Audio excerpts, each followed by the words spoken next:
Mula po sa iilang miyembro ng Ilunsad noong 2019, mahigit na sa 8,000 ngayon ang bumubuo sa Integrated Filipino-Canadian Nurses Association.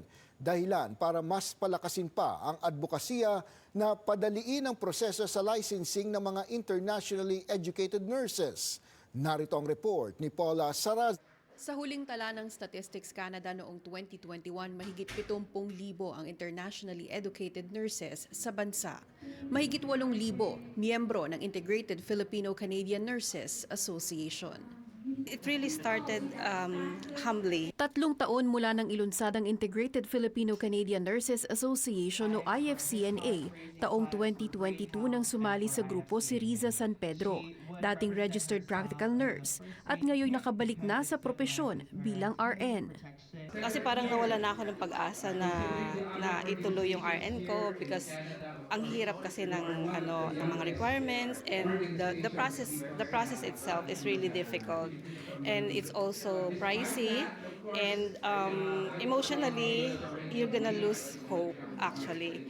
Pero dahil sa support ng IFCNA, they were able to help me build my self-confidence again, and I was able to register. Kabilang sa mga pangunahing layunin ng IFCNA ang masigurong mabigyang lisensya para makapagtrabaho sa healthcare system ng Canada ang libu-libong mga kababayang IEN. Nagsisilbi ring tulay ang grupo para mapalawak ng mga nurse ang kanilang network at masimula ng karera sa Canada. Lalo pat marami sa mga dumarating na IEN sa Canada, mga batikan na sa propesyon, lisensyado sa Pilipinas at naipamalas na ang husay sa nursing at healthcare sa iba't ibang bansa. Nahirapan pa rin silang makakuha ng license even though they are like licensed back home. So with regards to the IFCNA program, we're trying to help them to at least mentor them how to easily adjust to do the requirements for CNO, for them to be able to get their license sooner. Sa isinagawang pagtitipon ngayong Sabado, ipinakilala ang bagong officers. Bagamat may mga bagong leader, mananatili raw ang mandato ng grupo na ipaglaban ang mas madaling licensing at credential recognition sa mga kapwa IEN.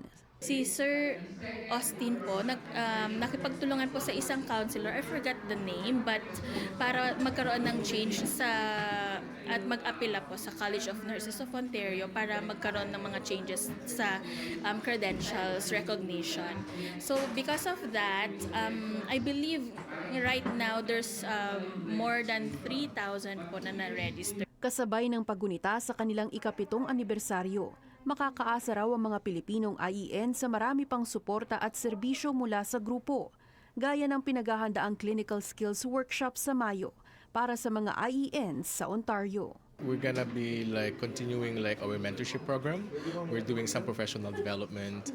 We're gonna do some collaborations with other institutions, including some colleges, and then we're inviting